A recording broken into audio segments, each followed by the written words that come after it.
السلام علیکم ورحمۃ اللہ وبرکاتہ۔ اعوذ باللہ من الشیطان الرجیم، بسم اللہ الرحمن الرحیم۔ یا ایہا الذین آمنوا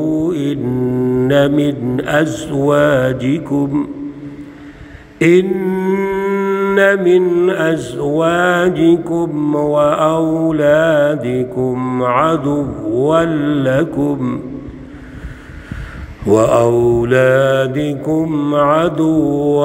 لكم فاحذروهم، وإن تعفوا وتصفحوا وتغفروا فإن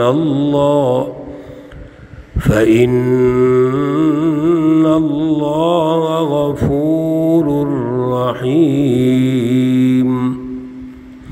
صدق اللہ العلی العظیم۔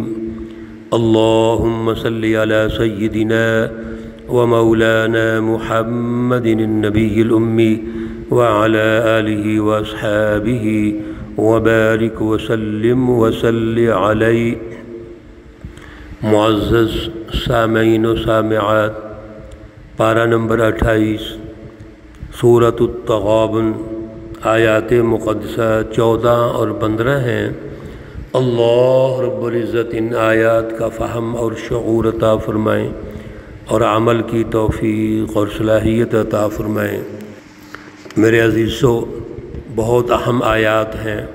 اللہ رب العزت کے فرمودات، ارشادات عالیہ بہت اہم ہیں، ان پہ توجہ کی ضرورت ہے۔ اللہ رب العزت نے ایک سچی جماعت جس کا دل اللہ سے جڑا ہوا ہے، اللہ سے رہنمائی لیتی ہیں، اللہ نے ارشاد فرما دیا وَمَن يُؤْمِن بِاللَّهِ يَهْدِ قَلْبًا، اس کو اللہ کبھی تنہا نہیں چھوڑیں گے، اس کو رہنمائی دیتے رہیں گے۔ کیوں؟ اس کے دل میں سچائی ہے، اس کے دل میں تقوی ہے، اللہ کی محبت ہے، وہ دل اللہ کے تابع ہے، اور اس کی جتنی بھی جد و جہد ہے وہ اللہ کے تابع ہے۔ کوئی مصیبت آئے گی، اس کو پریشانی آئے گی، وہ اللہ کا حکم سمجھتا ہے، اس کو قبول کرتا ہے اور اللہ پر بھروسہ کرتا ہے۔ اور اطیعوا اللہ و اطیعوا الرسول، اور پیچھے اللہ رب العزت نے فرما دیا تھا فآمنوا باللہ ورسولہ والنور الذی انزلنا۔ ایمان باللہ، ایمان بالرسالت اور صراط مستقیم، سچی رہنمائی، کلام مقدس قرآن پاک پر ایمان لانا ہے۔ یہ جد و جہد ہے، یہ وہ راستہ ہے جو کامیابی کا راستہ ہے۔ اس راستے میں کچھ رکاوٹیں پیدا ہو سکتی ہیں۔ آج کے درس میں اللہ رب العزت نے ان کو ہائی لائٹ کیا ہے۔ سب سے جو قریبی تعلق ہوتا ہے ایک خاندان کی جب تشکیل ہوتی ہے تو میاں بیوی کا تعلق ہوتا ہے، اور یہ فطری محبت ہے جو اللہ ایک خامند کے دل میں عورت کے لیے اور عورت کے دل میں مرد کے لیے ڈالتے ہیں۔ کیوں؟ یہ پہلا یونٹ ہے جس میں اخلاص، جس میں محبت، جس میں انسانی اعلیٰ حقوق قائم ہوتے ہیں۔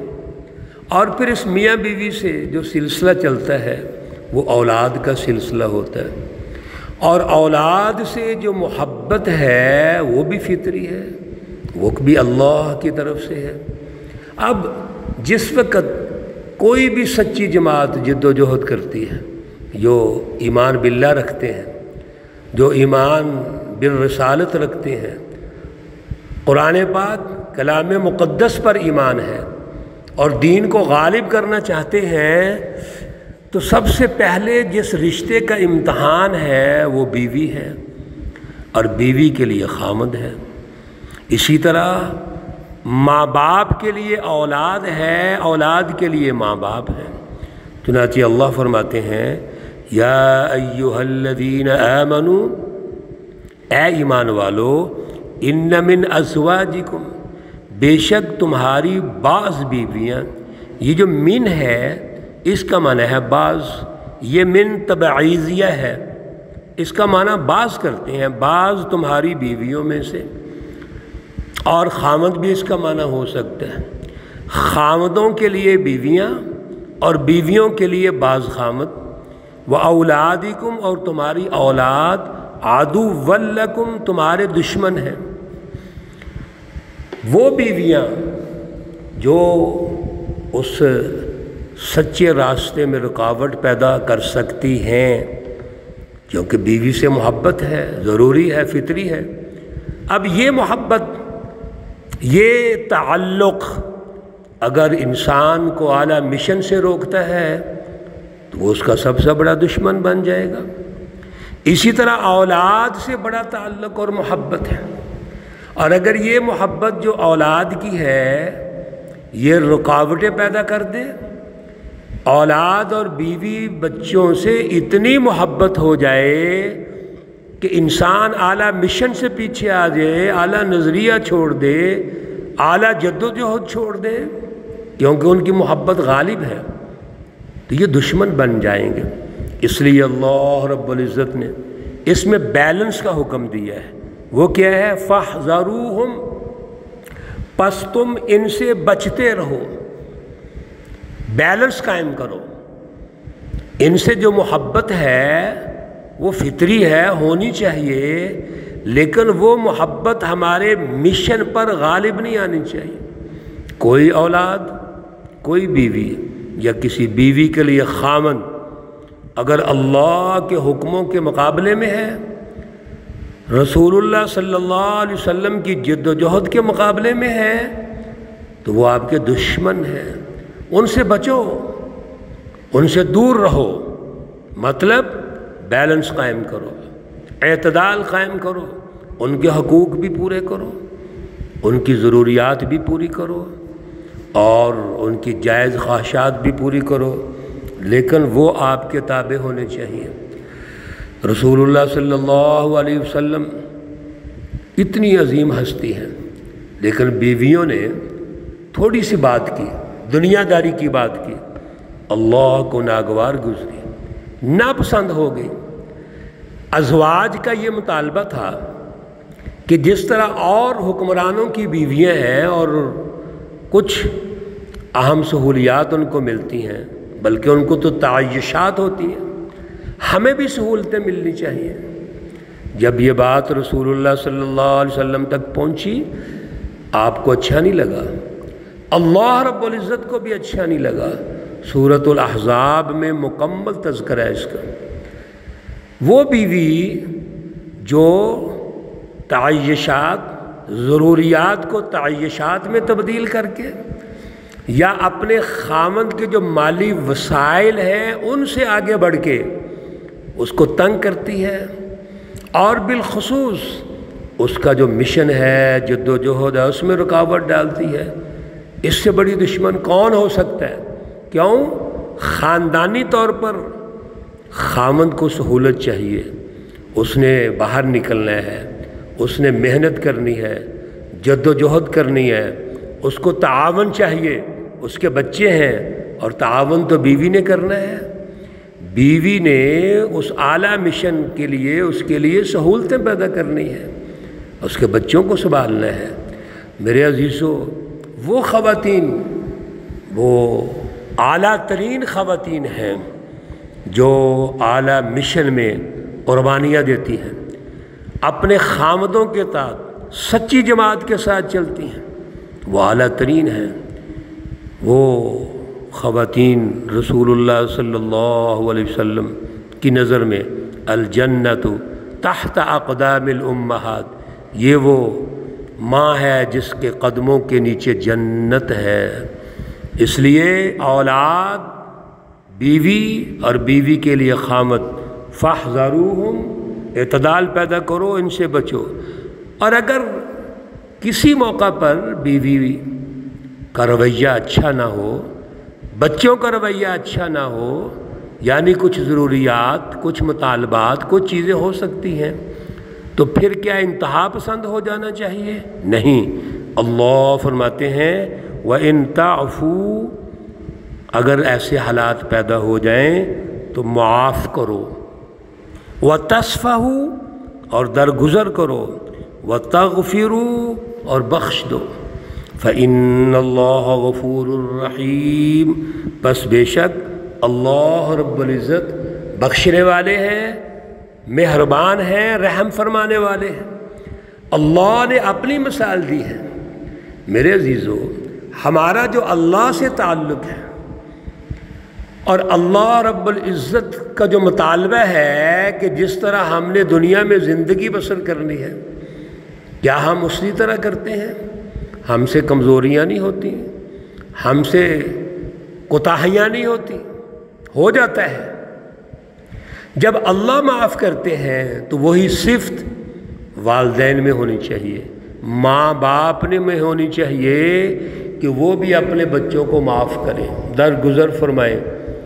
لیکن یہ وہ مطالبات یا وہ ضروریات ہیں جن کو پورا کرنا ضروری ہے، اور اگر کوئی کمی بیشی ہو جائے تو معافی ہے، اور اگر مشن کی بات ہوگی، اعلیٰ نظریے کی بات ہوگی، دین کی بالادستی کی بات ہوگی، اس کے لیے جد و جہد ہوگی، اس میں کوئی رعایت نہیں ہے۔ اس میں اسی اولاد نے آگے بڑھنا ہے، اس کو سمجھنا ہے۔ انما اموالکم واولادکم فتنہ، اللہ رب العزت نے واضح ارشاد فرما دیا، یقیناً تمہارا مال اور تمہاری اولاد آزمائش ہے۔ پہلے بیوی کا ذکر ہوا، خامند کا ذکر ہوا، اولاد کا ذکر ہوا، یہاں اللہ دوبارہ مال اور اولاد کی بات کر رہے ہیں۔